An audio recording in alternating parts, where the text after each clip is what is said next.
Di planet ini, kita mengenal beberapa negara dengan nama yang serupa. Misalnya Niger dan Nigeria, Sudan dan Sudan Selatan, Afrika Selatan dan Afrika Tengah, bahkan Guinea yang terdiri dari 3 negara berbeda. Nah, di wilayah Karibia yang terkenal indah, ada sebuah negara kecil di gugusan Kepulauan Windward, membentang sampai ke wilayah utara Amerika Latin. Luasnya hanya 750 km persegi dan dihuni sekitar 72.000 orang. Ia adalah Dominika, negara yang seringkali disalah-artikan.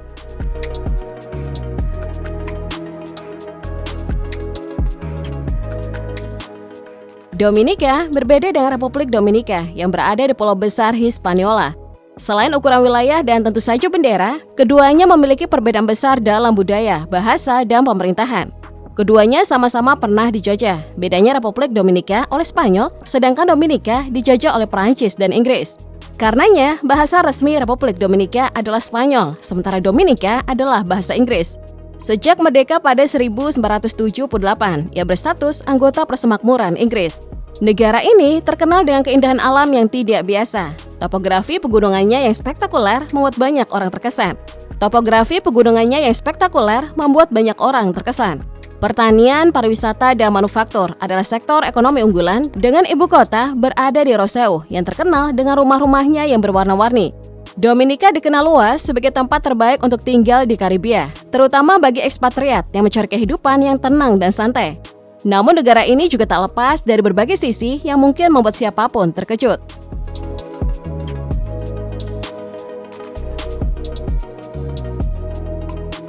Saat akan pulang ke Eropa, penjelajah Christopher Columbus tidak sengaja melewati sebuah pulau.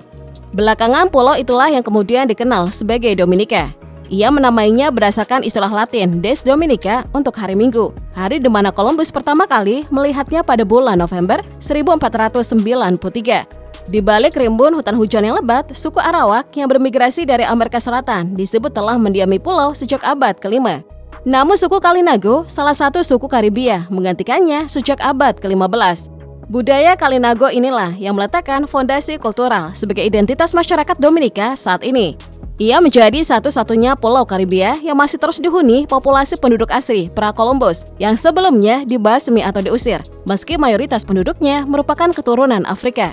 Selain itu, terdapat populasi campuran yang berasal dari keturunan Eropa, terutama Prancis dan Inggris. Dominasi Katolik Roma yang tidak biasa di bekas koloni Inggris juga sangat kuat dalam kepercayaan masyarakat Dominika, dan cita rasa Prancis bisa dilihat dari makanan khasnya. Musik dan tari merupakan aspek penting dari budaya Dominika. Bahkan perayaan kemerdekaan menampilkan berbagai lagu dan tari tradisional.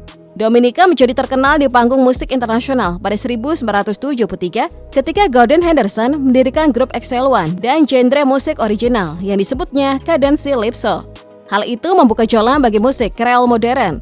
Dan sejak 1997, Dominika telah mengadakan berbagai festival Creole seperti Creole in the Park dan World Creole Music Festival yang semarak dan berlangsung selama berminggu-minggu. Meski begitu, Dominika tidak melupakan warisan tradisionalnya.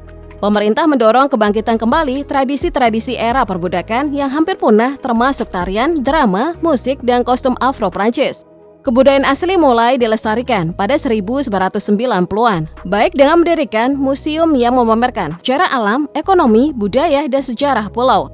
Yang paling menarik, pemerintah membangun desa percontohan yang terletak di wilayah adat Kalinago. Di sini pengunjung dapat merasakan seperti apa kehidupan penduduk asli Dominika melalui musik, makanan, kerajinan tangan, dan peragaan kehidupan desa pra-kolonial.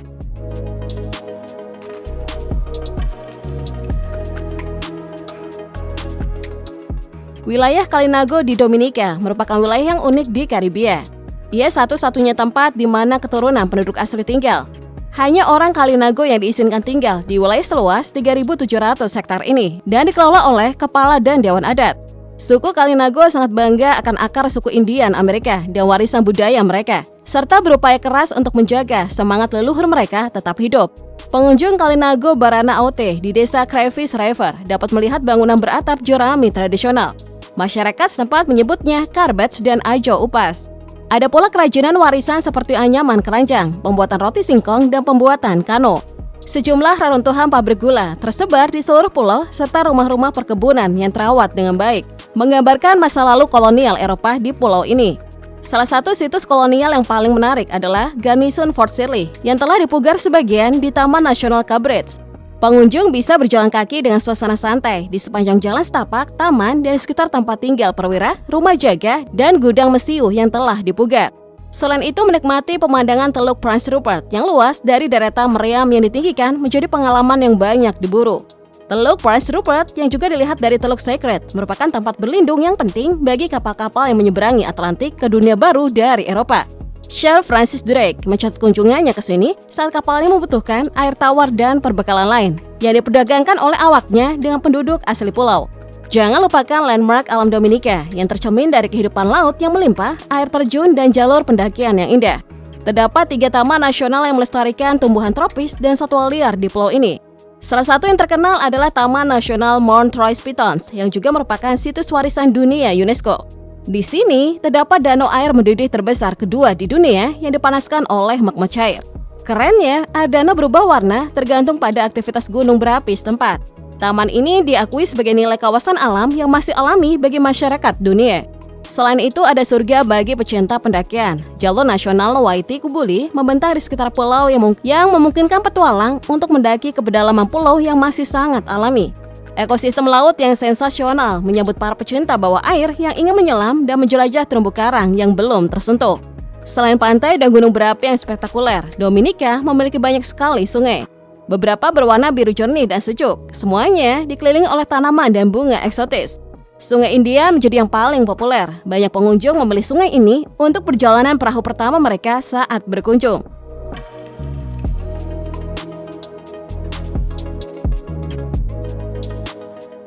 Hanya saja Dominika tetap merupakan salah satu negara Karibia termiskin. PDB per kapitanya mencapai $15.280 dan sangat bergantung pada pertanian yang terkadang mengalami masalah akibat cuaca buruk. Upaya untuk melakukan diversifikasi telah membuahkan hasil dengan industri pariwisata yang berkembang dan sektor keuangan yang mulai naik. Namun negara ini masih menghadapi tingkat pengangguran dan kemiskinan yang tinggi, kerentanan terhadap bencana alam, serta guncangan ekonomi global dan fluktuasi harga komoditas. Selain tingkat pengangguran dan kemiskinan, masalah kejahatan juga merupakan pekerjaan rumah. Apalagi mengingat Dominika sebagai tujuan wisata di Karibia. Dalam berbagai laporan, kejahatan kecil seperti pencopetan, penjamretan, dan pencurian masih marak terjadi. Perampokan dan penyerangan dengan kekerasan seringkali berlangsung di dekat fasilitas wisata. Kasus kejahatan biasanya meningkat selama perayaan tahunan, seperti karnaval di bulan Februari atau Maret dan festival musim Kreol di bulan Oktober. Kelompok LGBTQ+ juga rentan mengalami diskriminasi berdasarkan orientasi seksual, identitas, dan ekspresi gender atau karakteristik seks mereka. Banyak laporan menyebut para pelancong wanita yang bepergian sendiri mengalami beberapa bentuk pelecehan dan kekerasan verbal. Masih ingat danau air mendidih di Taman Nasional Troy-Pitons? Ledakan uap kecil dapat terjadi sewaktu-waktu, dan air dapat kembali ke keadaan mendidih semula tanpa peringatan. Jadi harus ekstra hati-hati.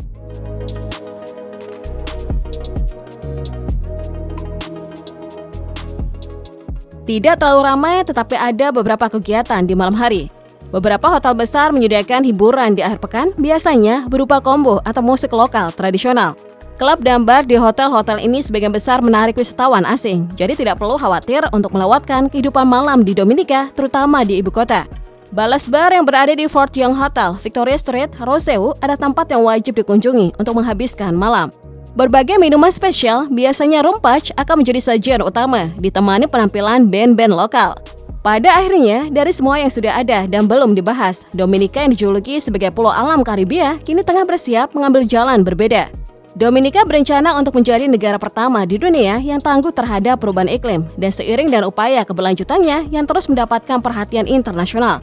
Demikian pula karakteristik yang menjadikan negara Karibia ini menyandang gelar Pulau Alam yang dibanggakannya.